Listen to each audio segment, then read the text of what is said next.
तो हेलो दोस्तों, तो आज हम लोग डॉक्टर केसी सिन्हा का चैप्टर नंबर 3 यहाँ पे संख्याओं के साथ खेलना, इस चैप्टर का नाम है। तो ये हम लोग देखेंगे। सबसे पहले हम लोग अभी इंट्रोडक्शन देखते हैं और फिर यहाँ पे 3 का ए होगा, बी होगा। तो सबसे पहले 3 1 यहाँ पे देखेंगे 3 का ए। ठीक है, देखिए वीडियो अच्छा लगे लाइक कमेंट शेयर जैसे चैनल बनाए चैनल को सब्सक्राइब करके बेल आइकन प्रेस कर दें ताकि मिलने वाले वीडियो की नोटिफिकेशन सबसे पहले आप तक पहुँच जाए।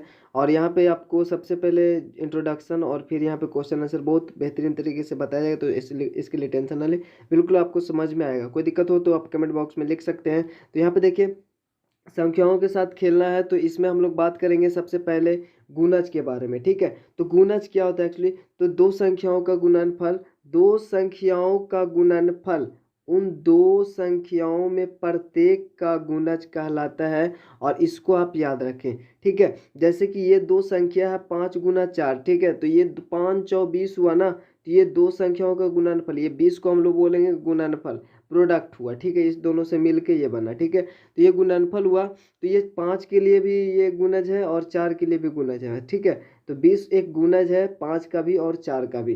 ठीक है, तो जैसे कि 11 का अगर गुणज निकालना हो तो 11 का 11, एक बार में 11 दूनी 22, दो बार में 11 तिया 33, तीन बार में 11 चौ 44। तो 4 से गुना होकर आया, ये 5 से गुना होकर आया, ये 6 से गुना होकर आया। तो एक्चुअली में देखा जाए तो ये सभी एक प्रोडक्ट है। ठीक है, प्रोडक्ट ही है। 11 गुना 6 से आया, 11 छः 66। तो ये सभी 11 के गुण है। इस प्रकार से अगर हम पढ़ते जाएंगे अनलिमिटेड, तो ये इसका जो कोई लिमिट नहीं होता है। ठीक है, और यदि 11 किसी गुणज में 11 से भाग दिया जाएगा तो वो वहाँ पे शून्य आएगा, शेष जो आएगा वो शून्य आएगा। क्योंकि जो भी गुणज होगा, जिसका गुणज होगा उससे अगर हम लोग डिवाइड करेंगे तो वहाँ पे शून्य ही आएगा, है ना। तो गुणनखंड क्या होता है अब ये समझते हैं हम लोग।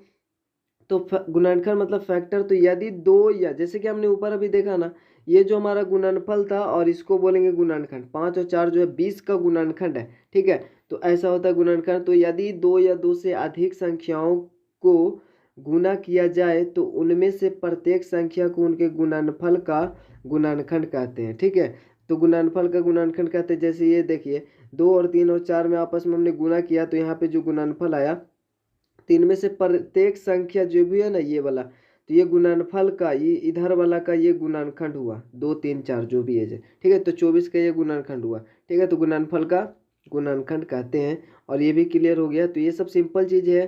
तो गुणनखंड निकालना होगा तो देखिए गुणनखंड भी होता है ना, जो अगर इससे डिवाइड करेंगे, गुणनखंड से अगर इसमें डिवाइड करेंगे तो शून्य आएगा। ठीक है, या फिर कट जाएगा जिससे भी, जैसे 3 से ये कट रहा है तो मतलब इसका गुणनखंड 3 होगा, 4 भी होगा, 2 भी होगा। अगर होगा गुणनखंड तो वो उससे डिवाइड भी हो जाएगा। ठीक है, तो अब हम लोग विभाज्य समझते हैं, मतलब विभाज्य भी रहेगा। जैसे 2 विभाज्य है, 3 विभाज्य है, 4 विभाज्य है, मतलब 24 विभाज्य है 2 से, 3 से, 4 से। ठीक है, तो विभाज्य का मतलब होता है यदि एक संख्या किसी दूसरी संख्या से विभाजित की जाती है।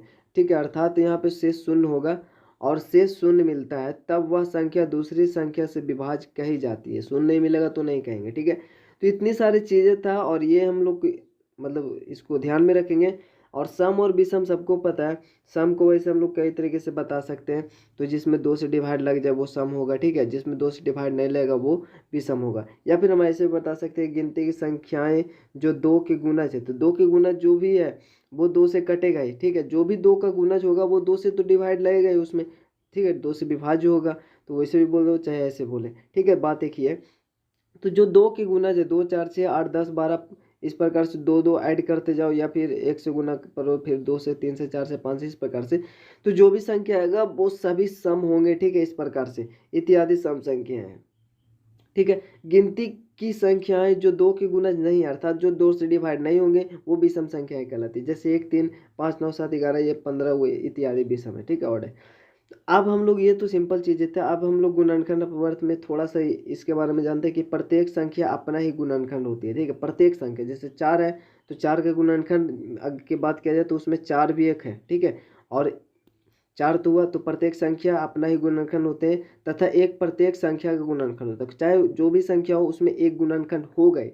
जिस 4 को हम इस प्रकार से लिख सकते हैं 1 गुना 4। ठीक है, तो ये 1 भी हुआ, 4 भी हुआ। ठीक है, या फिर जैसे हम लोग 132 लिखे या 133 लिखे, तो इसका 1 गुना 133।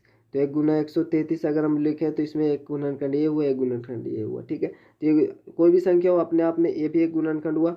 और एक तो सबके सभी संख्या में होता है। ठीक है, तो ये गुणनखंड है। जैसे 118 गुना 1 है तो यहाँ पे 118 यहाँ हम कह सकते हैं कि 1 और 118 गुणनखंड है, और 118 भी 118 का गुणनखंड है। ठीक है, तो ये तो हमने देखा। और अब हम लोग आगे देखते हैं। तो यहाँ पे बोल रहा है कि प्रत्येक संख्या गुणनखंडों की संख्या जो होती है अपरिमित नहीं होते बल्कि परिमित होता है, मतलब लिमिटेड होता है।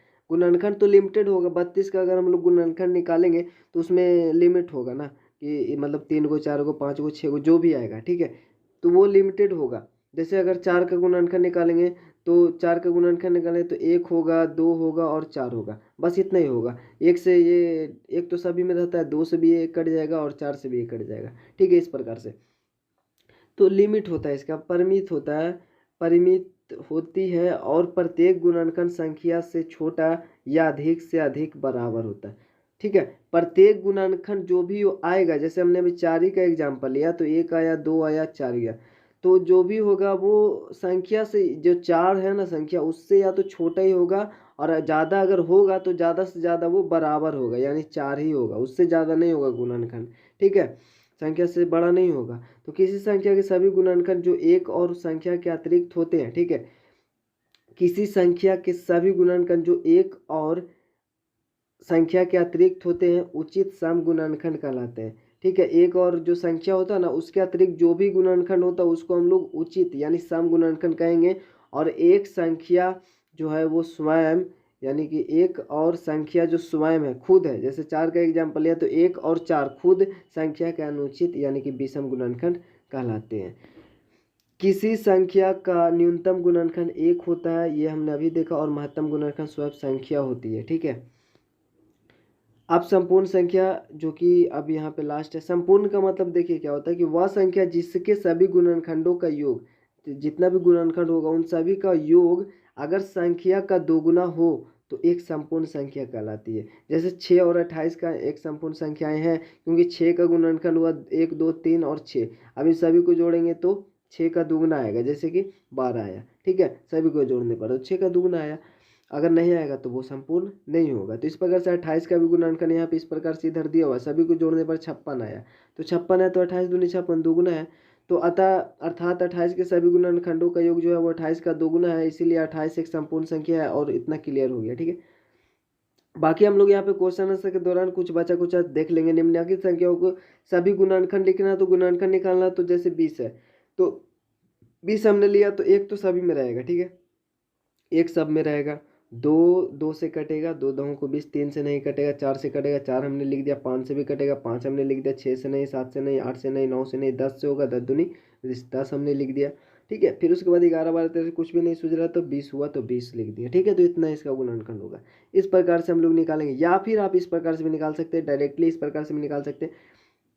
एक और हमने ले लिया जैसे कि 36। ठीक है, सी का, तो सी वैसे यहाँ पे 6 है और हमने यहाँ 36 है ना, सी का पहला का ही है तो पहला का सी अगर देखें तो 36 है।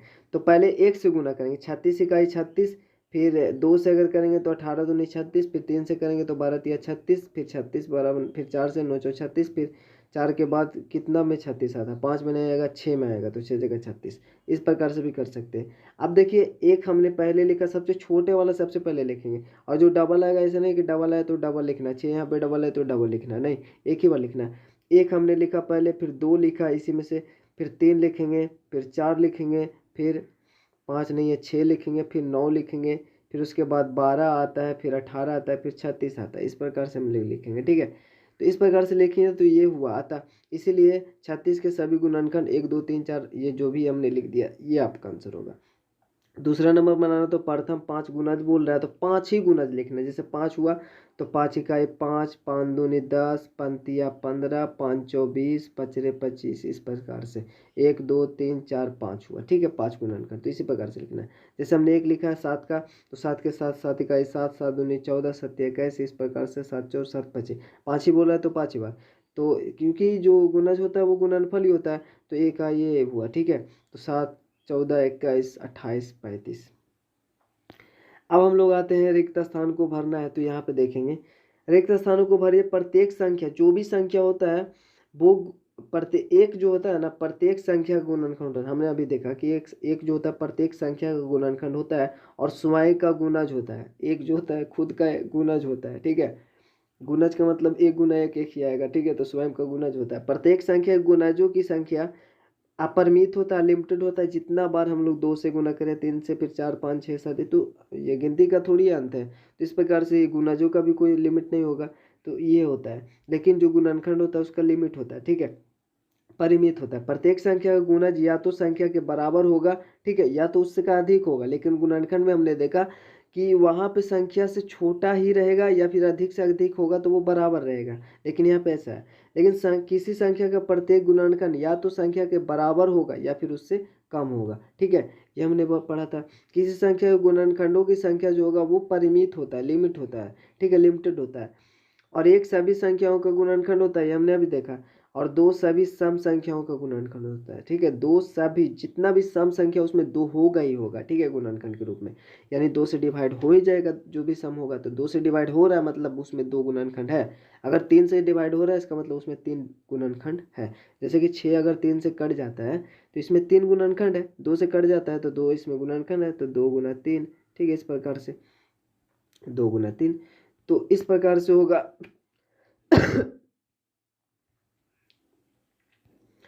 सो अब हम लोग चौथा नंबर देखेंगे। तो निम्नलिखित में सत्य और असत्य लिखे, ठीक है।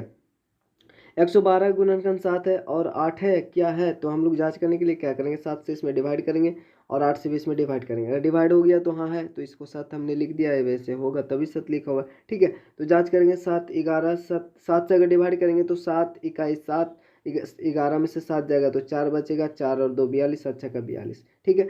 तो 8 से भी अगर डिवाइड करेंगे हम लोग तो हो जाएगा, ठीक है, आप लोग कर लीजिएगा तो हो जाएगा। आप लोग वैसे देखिए 8 से हम लोग कर देते हैं, 112 है ना। तो 8 इकाई 8 बचा कितना, 8 9 10 11 3 8 चौ 32, 14 बार में, तो मतलब 8 भी गुणनखंड है, मतलब सत्य है, ठीक है। 7 8 इसका गुणनखंड है। और आगे अगर हम देखें 17 50, 17 50 का गुणनखंड है। 50 का गुणनखंड है 17, 17 तो ये 51 हो जाता है, कटता नहीं है, तो ये असत्य होगा। 10 1 का गुणज नहीं है, तो 1 का तो सभी गुणज होगा, जो भी होगा सभी गुणज होगा 1 का, क्योंकि 1 से स्टार्ट करेंगे। 1 इकाई 1 1 दूनी 2 1 या 3 है, वैसे तो जो भी गिनती में संख्या आएगा और गिनती का कोई अंत नहीं है, तो जो भी आएगा सब गुणज होगा। लेकिन यहाँ पे नहीं बोल रहा है तो यह सत्य होगा, ठीक है। सी डी में बोल रहा है कि 15 जो है ना, 90 15 का एक गुणज है, 15 का गुणज है 90, 15 छः का 90, तो हाँ हो जाता है। 15 और 6 का यहाँ पे ये प्रोडक्ट है, तो 15 छः का 90, ये सत्य हो जाएगा। और शून्य प्रत्येक संख्या का एक गुणज है, तो ये देखिए ये आपको शायद कहीं ना मिले, ये जो बोल रहा है शून्य प्रत्येक संख्या का एक गुणज है, बिल्कुल हाँ। यहाँ पे शून्य जो है प्रत्येक संख्या का गुणज है, क्योंकि गुणज जो हमने देखा वो दो संख्याओं को मिलने से जो बनता है प्रोडक्ट यानी गुणनफल, वो होता है। तो जैसे 5 इकाई 5 बराबर 5, यहाँ पे 5 जो है एक अथी है, क्या बोल रहे हैं उसको, गुणज बोल रहे हैं, ठीक है। 5 गुना 2, ये भी एक क्या है, 10 आया, तो ये भी 5 का गुणज है। तो इसी प्रकार से 5 गुना 3, ये भी 15 जो आया, ये भी एक 5 का गुणज है। उसी प्रकार से 5 गुना अगर हम लोग जीरो कर दे तो जीरो ही आएगा। तो इस जो जीरो है ना, वो भी 5 का गुणज है। तो यहाँ पे जरूरी नहीं है 5 ही होगा, यहाँ पे तो कोई भी संख्या में अगर जीरो से गुना करेंगे तो उसका जीरो भी आएगा। इसलिए शून्य प्रत्येक संख्या का एक गुणज है, तो ये होगा सत्य, ई नंबर। और उस एफ में अगर देखें तो 25 के गुणनखंडों की संख्या 3 है, ठीक है। तो लेकिन ये बोल रहा है सत्य, लेकिन आपके बुक में आंसर देता है सत्य शायद, ठीक है, देख लेना। यहाँ पे सत्य होगा, क्योंकि आप 25 को निकाल कर देखोगे तो एक तो होगा और एक 25 होगा। और ये चूंकि परफेक्ट संख्या है, मतलब परफेक्ट पूर्ण संख्या है, तो ये 25 5 का स्क्वायर है, तो 5 भी इसका होगा।